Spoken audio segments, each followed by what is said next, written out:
ಆ, Rakshit online student ತನ್ನ ಅನಿಸಿಕೆಯನ್ನ ಇಲ್ಲಿ ತಿಳಿಸ್ತಾರೆ. ಓಟು ರಕ್ಷಿತ್. ಆ, ಅಂತಂದ್ರೆ ನನ್ಗೂ ಕೂಡ ತುಂಬಾ ಜನ ಇದ್ದಾಗ ಮಾತಾಡ್ಲಿಕ್ಕೆ ತುಂಬಾ ಭಯ ಆಗ್ತಾ ಇತ್ತು. ಆಗ ಆ, ಅಂದ್ರೆ ಮೊನ್ನೆ ಆಫ್ಲೈನ್ ವರ್ಕ್ಶಾಪ್ ಹೋಗಿ 2 ಡೇಸ್ ವರ್ಕ್ಶಾಪಿಗೆ ಹೋಗಿದ್ದೆ. ಅಲ್ಲೂ ಕೂಡ ಸ್ಟಾರ್ಟಿಂಗ್ ಹೋಗುವಾಗ ಭಯ ಅಂತ ಅನಿಸ್ತು. ನೋಡುವಾಗ ನನ್ನಿಂದ ಆಗಲ್ಲ ಅಂತ ಅನ್ಕೊಂಡಿದ್ದೆ. ಮತ್ತೆ ಏನಾದ್ರು ಟಾಪಿಕ್ ಕೊಟ್ಬಿಟ್ರೆ ನಂಗೆ ಮಾತಾಡ್ಲಿಕ್ಕೆ ವಿಚಾರಗಳು ಇರ್ಲಿಕ್ಕಿಲ್ಲ, ಬರ್ಲಿಕ್ಕಿಲ್ಲ ಅಂತ ಅನ್ಕೊಂಡಿದ್ದೆ. ಆದ್ರೆ ಆ, ಅಲ್ಲಿ ಮಾತಾಡ್ಲೇಬೇಕಾದ ಅನಿವಾರ್ಯತೆ ಸ್ಥಿತಿ ಬಂದಿತ್ತು. ಆಗ ಆಟೋಮೆಟಿಕ್ ಮಾತಾಡ್ಲಿಕ್ಕೆ ಸ್ಟಾರ್ಟ್ ಮಾಡಿದೆ. ಮಾತಾಡ್ತಾ ಮಾತಾಡ್ತಾ ಎಲ್ಲಿತ್ತ ಅಂತ ಗೊತ್ತಿಲ್ಲ, ವಿಚಾರಗಳು ಬರ್ಲಿಕ್ಕೆ ಸ್ಟಾರ್ಟ್ ಆಯ್ತು. ಮಾತಾಡ್ದೆ.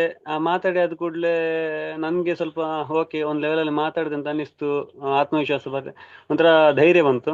ಆ ನಂತರ ಆ, ಆ, ಆ, ಧೈರ್ಯ ಬಂತು. ಮತ್ತೆ ರೆಕಾರ್ಡಿಂಗ್ ಎಲ್ಲ ಇಟ್ಕೊಂಡಿದ್ರು. ಆದ್ರೆ ನಂಗೆ ಕ್ಯಾಮರಾ ಫೇಸ್ ಮಾಡ್ಲಿಕ್ಕೆಲ್ಲ ತುಂಬಾ ಭಯ ಇತ್ತು. ಅಂದ್ರೆ ಮೊಬೈಲ್ ಮುಂಚೆ ಇಲ್ಲಿ ಆನ್ಲೈನ್ ಕ್ಲಾಸಲ್ಲೆಲ್ಲ ಕ್ಯಾಮರಾ ಎಲ್ಲ ಅಂದ್ರೆ ಮೊಬೈಲ್ ಕ್ಯಾಮರಾದಲ್ಲಿ ಮಾತಾಡ್ಬೇಕಿತ್ತು. ಆದ್ರೆ ನಾನು ಕ್ಯಾಮರಾಕ್ಕೆ ಬರ್ತಾ ಇರ್ಲಿಲ್ಲ. ಬಟ್ ಅಲ್ಲಿ ಕ್ಯಾಮರಾ ಇಟ್ಟಿದ್ರು, ಅದ್ರಲ್ಲಿ ಟಾಪಿಕ್ ಕೊಟ್ಟು ಅದ್ರಲ್ಲಿ ಮಾತಾಡ್ಲಿಕ್ಕೆ ಹೇಳಿದ್ರು. ಆ ಅದ್ರಲ್ಲೂ ಕೂಡ ಏನೋ ಮಾತಾಡ್ಲಿಕ್ಕೆ ಸ್ಟಾರ್ಟಿಂಗ್ ತುಂಬಾ ಲೇಟ್ ತಗೊಂಡೆ. ಆಗಲ್ಲ ಆಗಲ್ಲ ಅಂತ ಹೇಳ್ಕೊಂಡು. ಆನಂತರ ಲೇಟ್ ಆಗಿ ಏನೋ ಸ್ಟಾರ್ಟ್ ಮಾಡ್ಲೇಬೇಕಿತ್ತು, ಸ್ಟಾರ್ಟ್ ಮಾಡಿದೆ.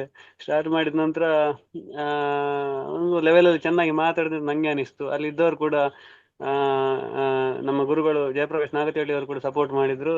ಮತ್ತೆ ಒಟ್ಟಿಗಿದ್ದ ಸ್ಟೂಡೆಂಟ್ಗಳು ಕೂಡ ಚೆನ್ನಾಗಿ ಸಪೋರ್ಟ್ ಮಾಡಿದ್ರು.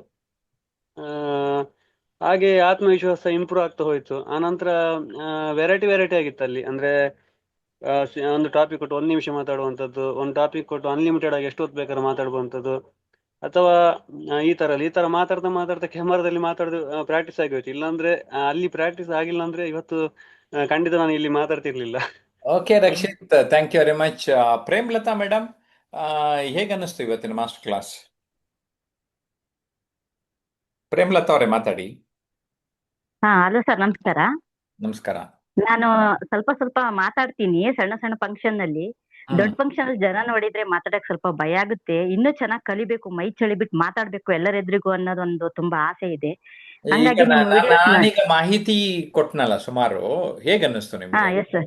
ತುಂಬಾ ಚೆನ್ನಾಗಿದೆ ಸರ್, ತುಂಬಾ ಚೆನ್ನಾಗಿದೆ. ತುಂಬಾ ಚೆನ್ನಾಗಿತ್ತು ಸರ್. ಓಕೆ, ಇನ್ನೇನಾದ್ರೂ ಡೌಟ್ಸ್ ಇದೆಯಾ ನಿಮ್ಗೆ? ಅದೇ ಸರ್, ಯಾವ ತರ ಸ್ಟಾರ್ಟ್ ಮಾಡೋದು, ಯಾವ ತರ ಹೆಂಡ್ ಮಾಡೋದು, ಅದು ಸ್ವಲ್ಪ ಪ್ರಾಬ್ಲಮ್ ಇದೆ ಸರ್. ಏನಿಲ್ಲ, ಎಂಡಿಂಗು ಅದಕ್ಕೆ ಮತ್ತೆ ಸ್ಟಾರ್ಟಿಂಗ್ ಹೇಳದ್ನಲ್ಲ ಅದೇ ಆಗ್ಲೇ, ಅದೇ. ಸ್ಯಾಂಡ್ವಿಚ್ ಉದಾಹರಣೆ ಹೇಳಿದೆ ನೋಡ್ರಿ. ಆ? ಹಾ. ಒಂದು ಒಳ್ಳೆ ಹ್ಮ್. ಆರಂಭ, ಒಂದು ವಿತ್ ಸ್ಮೈಲ್, ಎಲ್ಲರಿಗೂ ನಮಸ್ಕಾರ ಮಾಡಿ. ಇವತ್ತು ನಾವು ಇಂತಹ ಒಂದು ಸಮಾರಂಭಕ್ಕೆ ಸೇರಿದ್ದೀವಿ. ಇವತ್ತು ನಮ್ಮ ಹ್ಮ್. ಜೊತೆ ಇಂತಿಂತವರು ಆಗಮಿಸಿದ್ದಾರೆ. ನೀವೆಲ್ಲ ಬಂದಿದ್ದೀರಿ, ಹ್ಮ್. ತುಂಬಾ ಸಂತೋಷ. ಈ ವಿಷಯ ಎಷ್ಟು ಮುಖ್ಯ, ಅಥವಾ ಇವತ್ತಿನ ಆಚರಣೆ ಎಷ್ಟು ಮುಖ್ಯ ಅಂತ ತಗೊಂಡು ಆ ವಿಷಯ ನಮ್ಮ ಪಾಯಿಂಟ್ ನಂಬರ್ 1, 2, 3, 4 ಹೇಳ್ತಾ ಸ್ನೇಹಿತರೆ, ಈ ಎಲ್ಲ ವಿಚಾರಗಳನ್ನ ತಿಳ್ಕೊಂಡ್ರಿ. ನನಗೂ ಕೂಡ ತುಂಬಾ ಸಂತೋಷ ಆಗಿದೆ. ನೀವು ನನ್ನ ಮಾತು ಕೇಳಿದ್ದಕ್ಕೆ ಧನ್ಯವಾದ. So sir, simple. ಅನ್ಕೊಂಡೇ ಹೋಗಿರ್ತೀನಿ ಸರ್, ಇದೇ ತರ ಮಾತಾಡ್ಬೇಕು ಅಂತ ಅನ್ಕೊಂಡು ಹೋಗಿರ್ತೀನಿ. ಅಲ್ಲಿ ಸ್ಟೇಜ್ ಅಲ್ಲಿ ಜನ ನೋಡ್ತಿದ್ದಂಗೆ ಅದೇನೆ, ಮಾತಾಡಕ್ಕೆ ಮನ್ಸ್ ಅದಕ್ಕೋಸ್ಕರನೇ ಬರಲ್ಲ. ತುಂಬಾ ಅದು ಇದಾಗ್ಬಿಟ್ಟಿರುತ್ತೆ ಸರ್, ಭಯ ಆಗಿರುತ್ತೆ ಏನಂದ್ರೆ, ಸರ್. ತಮಾಷೆಗೆ ಹೇಳೋದಾದ್ರೆ ನಮ್ಮಂತವ್ರಿಗೆ ನೀವು ಕಾಣಿಕೆ ಕೊಡ್ಬೇಕು. ಯಾವ್ದಕ್ಕೋ ಹೋಗಿ ಕೊಟ್ಟಿರ್ತೀರಲ್ಲ. ಸೊ ಇಲ್ಲಿ ಬಂದಾಗ ಹೌದು ಸರ್, ನಾವು ಹೌದು ಸರ್. ಸ್ವಲ್ಪ ಚಳಿ ಬಿಡಿಸ್ತೀವಿ. ಹ್ಮ್. ಅಭ್ಯಾಸ ಮಾಡಿಸ್ತಾ, ಅಭ್ಯಾಸ ಅದೇ ಸರ್. ಅಭ್ಯಾಸ ಆ, ಆ, ಒಂದ್ ರೀತಿ ಮನನ ಪುನರ್ಮನನ ಅಭ್ಯಾಸ, ಸ್ಟೇ ರಿಹರ್ಸಲ್ಸ್ ಮಾಡ್ತಾ ಮಾಡ್ತಾ ಮಾಡ್ತಾ ಅದು ಗ್ರ್ಯಾಜುಲಿ ಹೋಗ್ತದೆ. ಆ, ಕೆಲವರು ಸ್ವಲ್ಪ ತಡವಾಗಿ ಹೋಗ್ತದೆ, ಕೆಲವರಿಗೆ ಬೇಗ ಹೋಗುತ್ತೆ. ಅದಕ್ಕೋಸ್ಕರನೇ ನಾನು ಆನ್ಲೈನ್ ಓಕೆ. ಮತ್ತು ಆಫ್ಲೈನ್ ಎರಡರಲ್ಲಿಯೂ ಕೂಡ ವರ್ಕ್ಶಾಪ್ಸ್ ಮಾಡೋದು madam. Okay. Okay sir, thank you. Okay. ಆನ್ಲೈನ್ಗೆ ಜಾಯ್ನ್ ಆಗ್ತೀನಿ. Yes thank you madam, sir. Thank you.